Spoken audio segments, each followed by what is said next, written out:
Golden Boy, Real Guide to Treasures. Ang ating episode ngayon mga katiyats ay tungkol sa isa na namang recovered treasure inside the rock or the Hollow Rock Treasures. Bago tayo magpatuloy sa mga bago pa lamang nakabisita sa channel, huwag kalimutan na subscribe ito para palagi kayong updated sa mga upload. At sa aking avid followers, shoutout muna tayo sandali. Alright, shoutout tayo kina Kahawan Heart TV. Shoutout din kay Christian Losada Intensity 7521, Rudy Glassy, kay Danny Flores, shout out kay Pango Sylvester, Gilbert QB, Tating Nalimansalay, J. Lord Raful, Glenn Mario, Robert Cabonilas, shout out din kay Cirilo Jaom, Rogelio Cortez, user CE5, kay Romel Laudisa, Raul Trangia, Hyacinto Fimia.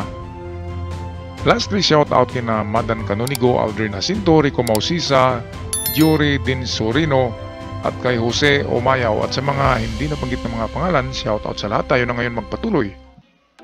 Magandang buhay mga katiyats. Maliban dito sa unang video natin ng tungkol sa recovered treasures na inalagay sa loob ng bato, ang treasures na tinatawag natin na treasure inside or enclosed in the rock. Ito yung mga hollow rock treasures, mga malalaking bato na sinadyang binutas ang loob nito at kinorba para lalagyan or paglagakan or gawing parang safe vault or treasure vault ng mga Yamashita treasures. Okay, so ito yung una na pinalabas natin. Maganda ito kasi video. Pero ngayon meron tayong follow up ng another recovered treasures. Ito yung mga natagpuan na ng mga bato sa kabundukan na wala ng laman. Ibig sabihin, meron talagang mga nauuna sa henerasyon natin. Merong mga nauunang treasure hunters na sila yung nakakuha ng marami. Kaya ngayon, pahirapan na talaga ang paghanap ng mga ito. Magandang buhay mga katiyats. Ito yung presentation ko ng Hollow Rock Treasures. Nilagay ko lang yung mga gold bars dyan.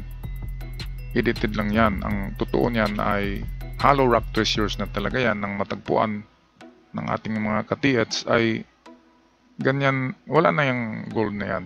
At ang makikita yung bakat ng box na lang or yung kwadradong chamber sa bato.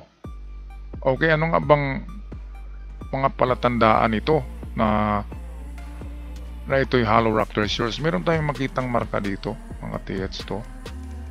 Okay, ating tingnan sa ibang video ito. Amig that sa ibang picture. Ito yan. Okay, meron siyang parang letter M. Parang number 3 din, nakaganyan. At meron siyang parang letter U. At meron siyang parang lapis or yung sinasabi ko na kin. Okay, dito sa may gilid ay may ang gulo talaga ng mga marka nito mga katiyats. Talagang malilito tayo dito. Ito, nagturo pababa. Mayroong maliit na U. Sa unahan may Z. Ayan. Kaya sarit samot na mga marka ang nandyan. Ngayon ang nakakaalam ng mga marka na yan ay ang mga nag-design lang ng hollow rock. Ayan. Okay, pero sa gilid mayroong diamond dito. Ayan, kaya kung makakita kayo ng mga bato na may mga iba't ibang hugis at may mga maraming marka-marka at mga signs sa mga gilid nito, sa libot-palibot nito, likod nito, at malaki siya na parang tricycle ang laki, so pwedeng merong laman ang mga batong malalaki na yan. At tulad na lamang ito noon, siguro ang bato na ito, kulayan ko, takipan ko. Ito na lang siguro ang makikita nyo noon. Ganito lang ang makikita natin noon. Yan. Diba mga katiyats? Ayan. So ano bang makikita nyo dyan? Di wala. Diba? Batong bato siya tingnan. Walang wala talaga. Walang mga signs na hindi natin nakalain na. Merong signs pero hindi natin nakalain na meron sa loob ng bato. Kapag ganyan lamang. Ganyan ang makikita natin ngayon. Kung maalis natin itong nilagay na siminto sa ibabaw na tinakip nila, ay tatambad sa atin ang ganyan.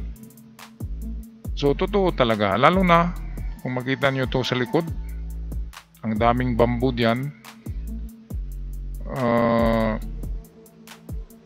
Yan ay mga marker din, ang mga bamboo. Yan, sa mapa nila nakalagay na merong maraming bamboo, at sa gitna ng mga bamboo na yan ay nandyan ang bato na hollow rock or chamber rock. Merong laman ang loob ng bato.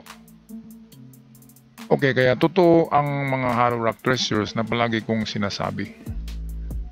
Kasi diyan lang talaga tayo pwedeng makakuha ng treasures kapag nilagay ang mga treasures sa loob ng bato or under sa bato na mababaw lang. Pero kapag yung mga huhukain pa natin ng 7 meters, ng 30 meters, ng 60 meters, ng hanggang 200 meters deep na mga big deposit, na mga bunker, ay malabo na yan. Parang naghanap ka na ng treasures niyan sa itong alapaap. Okay, parang pangarap na lamang yan. Pero ito, mga hollow rock treasures na sinabi ko na dala kayo ng maso, martilyo, pukpukin nyo ang mga bato. Ngayon kung dito nyo napukpuk yan sa ibabaw at natamaan nyo yung manipis lang na nilagay dyan, o tingnan nyo to, nasa 4 inches lang ito. Ang kapal niyan ng simento dyan na tinakip. Kaya pag natamaan nito ng ng maso, itong portion dito sa hollow, talagang tutunog yan. At malalaman nyo na merong laman. Okay, meron din palang mga maliit na wire dito. Microscopic wire, ayan. Ngayon, ano bang itsura nito sa likod, mga katiyats? Tingnan natin ang likuran nito. Sarap tingnan pag ganyan, no? Makita natin merong gold bars. Ako. Kaya nga lang, hindi tayo maswerte, hindi tayong nakakita niyan. Ito yung likod ng bato. Ngayon, hindi ito nature. Ito yung gawa ng tao.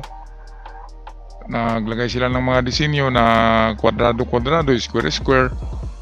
Kaya mayroong mga bato rin na, di ba, maraming bilog-bilog na ginawa ng tao. Kapag ganyan, ibig sabihin ay parang ganito yan. Treasure enclosed in the rock. Kasi ang ganito, inuulit-ulit niya ang square, ulit-ulit. Ang square design, pabalik-balik. Kung tingnan natin, sasabihin natin na siguro nature lang yan kasi ang dami-daming square niyan, paulit-ulit. Pero ang ibig pala sabihin niyan ay merong mga gold bars sa loob ng bato. Maraming gold bars, kaya maraming square na or mga rectangle na yan na design. At sa panggilid nito, ito, ayan o, dito na portion, daming parang gold bars na disenyo na nilagay nila. Kaya ayan, totoo talaga na merong treasure in the chambered rock, or treasure in the hollow rock, or treasure vault made by rock, or treasure inside the big rock. Inside talaga, sa loob, hindi yung sa baba, sa gilid. Talagang sa loob yan nilalagay, mga katiyats. Okay, kaya eto, napakita na natin. Pangalawang pruweba ito, or proof, na meron talagang mga hollow rock treasures na nilagay sa mga bato na ito, tinanggal nila ang portion ng bato at gumawa sila ng chamber sa loob. At muli, tinakipan nila yan ng semento na kasing kulay ng bato. At hindi na yan mahalata pa. Katulad nito, tatakipan ko ito ng kasing kulay ng bato na yan. Ayan, so sabihin natin semento yan at sarado na siya, wala na kayong makikita. Ngunit sa mga expert ay ang katapat niyan ay ang martilyo o maso lamang. Kaya kung makakita kayo ng mga bato na may disenyo na iba-iba, na katulad ng itong pinakita ko sa inyo na mga ganito, well, ang gawin nyo, pukpukin nyo ng maso ang palibot, lalo na ang ibabaw. Okay, ang mga ibabaw nito, pukpuk ng pukpuk, gilid. At kapag natamaan nyo yung chamber, hindi naman kasi lahat ng bato ay ginawang chamber. Merong solid na natitira, katulad nito, solid ito. So kung ito ang natamaan mong solid, hindi yan tutunog. Dito, pag natamaan mo to, tutunog na hollow. Kaya walang imposible sa ating Panginoon kapag ibibigay yan. Dasal ng dasal lang tayo, hingi tayo sa Kanya. Sabi nga sa Biblia na ihingi tayo at pagbigyan ng Panginoon kapag tayo'y nagustuhan. Okay, so hanggang dito lang mga katiyads, ako'y magpaalam na. Maraming salamat sa inyong pagsubaybay at huwag kalimutan mag-subscribe kapag bago ka pa lamang sa channel. Paalam at ingat kayong lahat.